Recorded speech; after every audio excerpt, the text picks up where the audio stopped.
Welcome to a new part of the top 10 crazy weapons. Enjoy watching. Liberator 3D version. 30 years ago, no one would have thought that a combat pistol could be made of plastic and could be printed at home on a printer like an ordinary printed document. However, now the Liberator is no longer a fantasy, but a working model of the world's first combat pistol printed from plastic on a 3D printer. All that is needed is a 3D printer, the necessary amount of ABS plastic, CAD files with mock-ups for printing the weapon, and of course a permit for the manufacture of such weapons. The gun consists of only 16 parts, one of which, the striker, must be made of metal because the plastic for this role is too weak, and the weapon under American law must be detected by metal detectors. The weapon is a single-shot pistol which uses a weak cartridge of 9mm 70 ME caliber.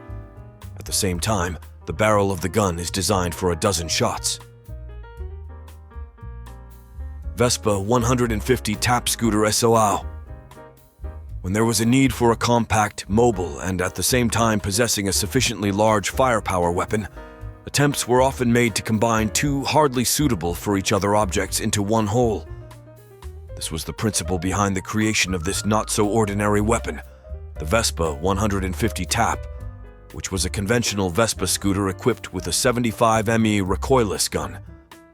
The driver sat directly on the gun during the ride, which could be fired without even getting off the scooter.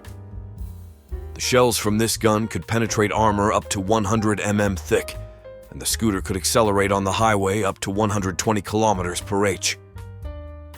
The scooters were purchased for the French airborne troops and even managed to fight in Indochina and Africa, where their main disadvantages were revealed: poor cross-country ability due to narrow wheels, and poor maneuverability on the battlefield. SS Buckle Gun. In the late 1930s, German engineer Louis Marcus works on a pistol built into a belt buckle. The result is a firing buckle, which the inventor proposes for use by SS officers as a disguised weapon. There were two versions of the firing buckle: a double-barreled 7.65 mm caliber and a four-barreled 5.6 mm caliber. By pressing the buttons on the left side of the buckle, the cover of the device was hinged upwards for the four-barrel version and downwards for the two-barrel version, and the barrels, combined into a single unit, swung forward, perpendicular to the buckle body. The trigger buttons were used to fire in volleys or alternately. In 1943, Marcus demonstrated his creation to SS Commander Heinrich Himmler, who was clearly impressed by the weapon. Marcus had barely had time to produce a test batch of the weapon before a mishap occurred. Fortunately for the enemies of the Reich, the factory where the firing buckles were produced was bombed by the Allied Air Force, and Marcus's invention was unable to influence the course of World War II. Semi-channel gun. If someone lacks exoticism, he just needs to take a closer look at this seemingly ordinary Luger. In general, it is difficult to say what exactly did not suit German designer Hans Schirnicker in one of the best pistols in the world, but he managed to squeeze into the pistol barrel as many as 7 small barrels channels, capable of firing tiny bullets of 2.9 mm caliber and mass of 0.7 g, which developed speed of 300 msec. Despite the fact that the muzzle energy of such a micro bullet was 30 joules, while that of the standard 9x19 Emiari Parabellum cartridge was at least 10 times greater, it seems that quantitative parameters were more important to the designer than qualitative ones. 6-barrel chaser.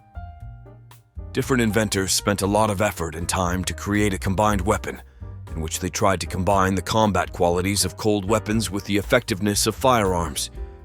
And this 6-barrel chaser pistol is another eloquent proof of that. The combat part of the chaser consists of a characteristic claw, on the opposite side of which 5 vertically arranged barrels are located, which are closed with a cover.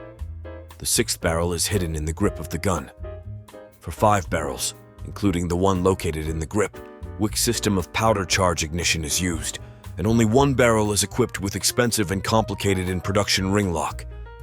Well, when all barrels were unloaded, the shooter had no time to reload and had to use the combined chaser as an ordinary cold weapon of close combat. 18-round 3-barrel revolver.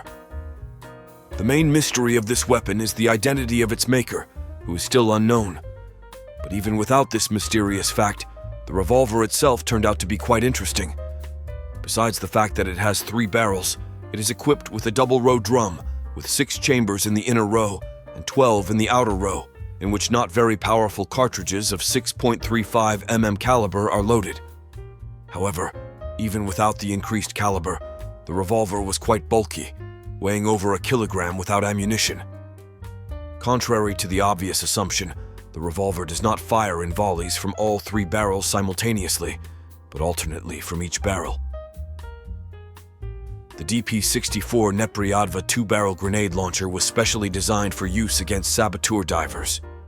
The 45 mm caliber barrels were placed vertically, thus making the weapon flatter and therefore easier to carry behind the back during carrying and long marches. 2 types of grenades were used on the grenade launcher. FG-45 was a high-explosive grenade designed to hit targets underwater and was capable of destroying all living things within a radius of 14 meters. SG-45 was a signal grenade designed to indicate the location of a saboteur. The triggered grenade turned into a red torch visible at any time of day and burning for about a minute. During this time, the combat swimmer does not have time to hide far away. Despite its capabilities, the grenade launcher was never mass-produced, and its production was limited to small batches. Centrifugal machine gun. Many inventors tried to use centrifugal force for military purposes, but with few exceptions, there was always something missing. Practical military men refusing from dubious samples buried quite a few of these projects. However, everything that was not useful to the military quite often went to the police, and so it was this time. In the 1980s, the South African company TFM Pty, specializing in the production of police special means, developed a centrifugal machine gun based on a car and using the principle of an ancient catapult. 2 hydraulically driven discs rotating towards each other were mounted on the roof of the vehicle. The rate of fire was 170 rounds per minute. The discs were capable of accelerating a 100-gram projectile to 80 mph, which, together with the 320 joule energy, allowed the projectile to maintain good stopping power, even at the maximum range of 170 meters. Hyperspike acoustic cannon. Acoustic guns are capable of using sound of a certain frequency to influence the behavior of a single person or a cluster of people, causing panic and overwhelming terror. The capabilities of modern acoustic devices are frankly impressive. For example, the Hyperspike acoustic cannon is capable of producing a sound effect at a distance of up to 5 kilometers. At the same time, in case of an attempt to get closer to it, as the distance decreases, the sound impact increases, and as a consequence, painful sensations increase. For the especially stubborn, everything can end in painful shock and loss of consciousness. Such weapons are still non-lethal, but that's probably yet. Trench Rondash. This weapon was hardly invented from a good and carefree life, if even the protective equipment, a gauntlet and the shield itself, had to be combined with combat elements, the main of which was obviously the blade, protruding beyond the edge of the shield by half a meter. Often the circumference of the shield had a serrated surface for capturing enemy weapons.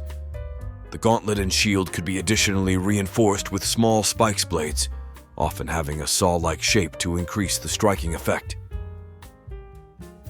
In the upper part of the shield there was a small window, which was closed with a lid slide, through which a secret lantern was shining.